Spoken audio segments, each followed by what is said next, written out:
Greetings, friends and everyone else. This is Tiberius, or Matt, as I am known in the flesh. Just casting a 1v1 game that I just played with me, the blue Terran here in the bottom of the map, versus Thehofalisk, who is playing up at the top of the map here and playing the red Zerg.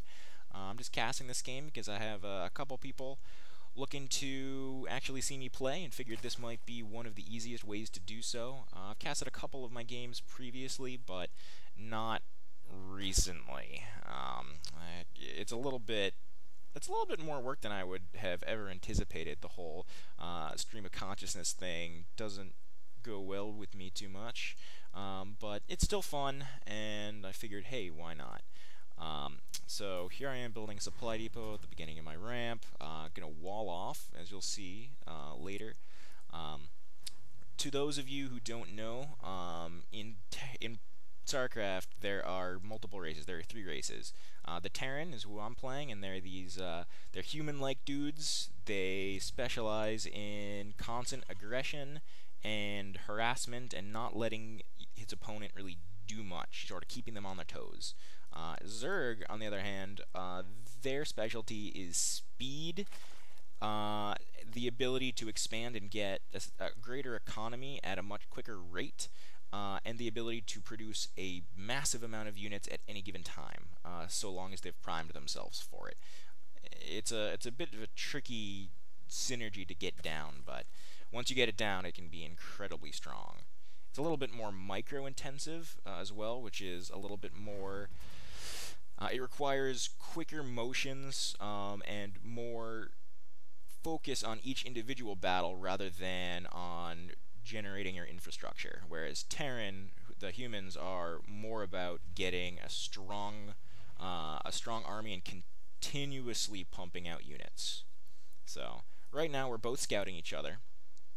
I'm taking a look for his spawning pool, which is the unit that he needs to make attacking units for the first time. He's just putting it down, so I know it's actually pretty late at this point.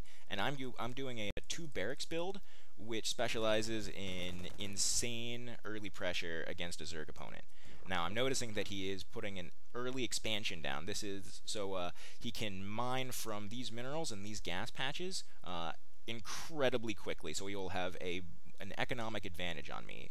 But since I'm going for a 2 barracks build with early aggression, I want to do anything I can to stop him. So I put down a bunker right here, in a great position such that he cannot get a surround with melee units. He's going to be blocked by his hatchery here and these mineral patches.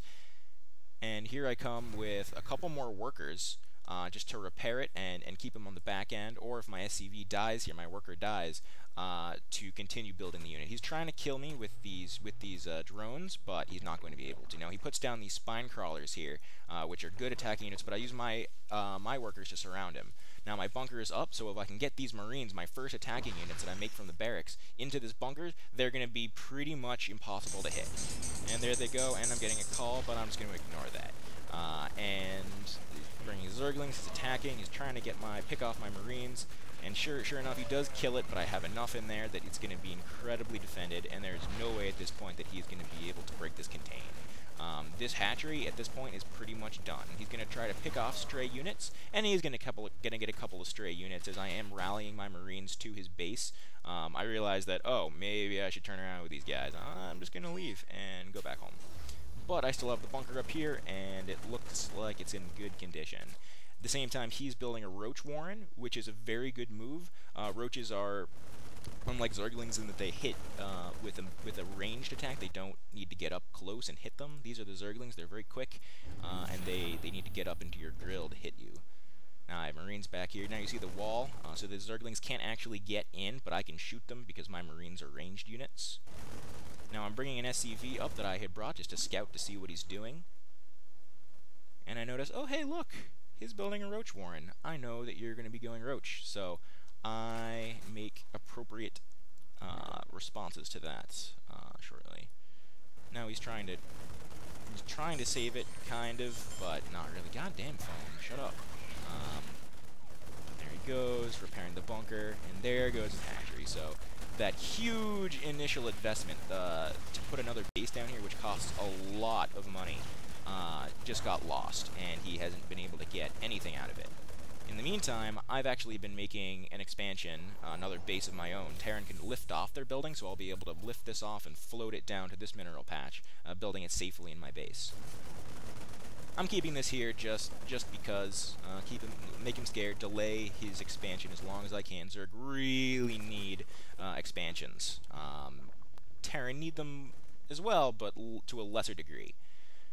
Now I tried to pop in, but got unlucky with my timing and ran into his roaches. They were coming down the ramp. Get my Marines back into the bunker, so he still can't really push forward out too much.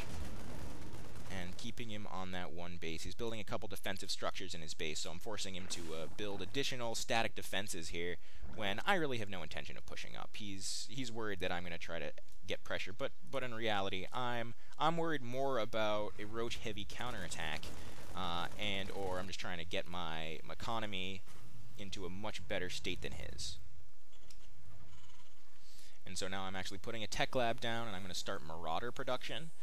Marauders are incredibly good against roaches.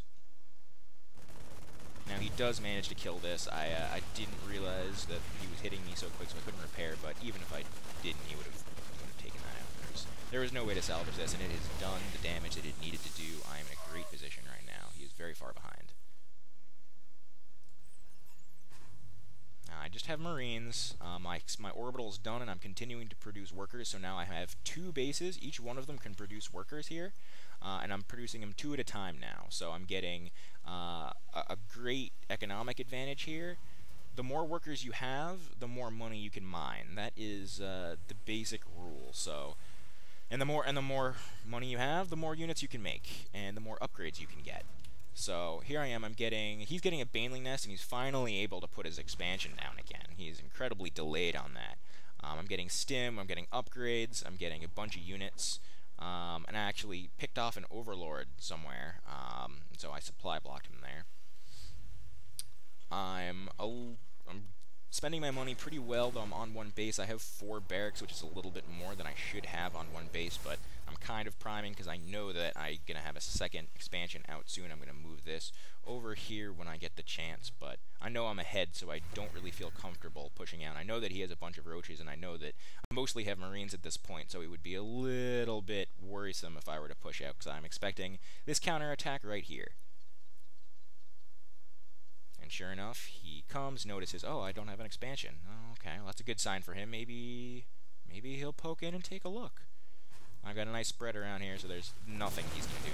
He's gonna turn right around as he should. But I also notice he's staying a little bit too close to the ledge. Oh, and I'm shooting him on. I don't quite get one, but it's close. Do a little bit of damage onto him. And he's pulling back. He has his expansion, but he's not transferred his workers over here yet, so he's not really getting any use out of it just yet. There he goes. So now we'll be getting an additional mineral boost. Now, one good thing about the early aggression that I was doing is that the Zerg mechanics for building units are done on these little larvae. The workers the buildings, like the main buildings, the lair or the hatchery, their real main base structures, produce little larvae. These little guys down here, you can kind of see it. He's highlighted it now, but they turn into eggs, and they can turn into whatever units they want. So normally, a Zerg would want to spend them all on workers to get as much money as he can, but I've forced him to make attacking units with them, so he has less workers and then a much smaller economy than he would have liked to have had. Now, I've got a bunch of upgrades. I've got shields, I've got stim, and I've got conch almost done. So I'm doing a timing push. When all of these upgrades are finished and I have a good deal of units, I feel ready to push out. Now, he actually is very ready for a counterattack. He has Banelings, which are suicide units. They blow up and do massive splash damage. He has Spine Crawlers, the defensive structures, which are in a nice line, so if I do try to come up and hit, they will just poke at me, and Roaches, which are very good against Marines, which I have mostly right now.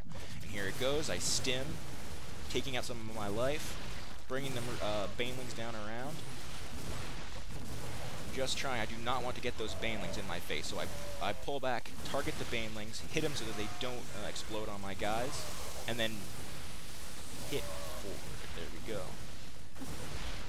Just dodging, dancing, trying to get a good position, and eventually do. Now he pulls his workers to try to get into a good position. Tank damage for me.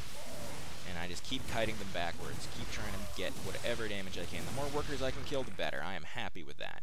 Now, I realize I killed off his whole army. I'm going to keep pushing, which was a silly move. I should have known that those were going to be units, and then he would have had a nice 6 swarm coming out in my grill, which indeed he does. And I lose my entire aggressive army, and he's got much more of an army than I do right now. In fact, I have only this handful of units. My production at back home has been limited.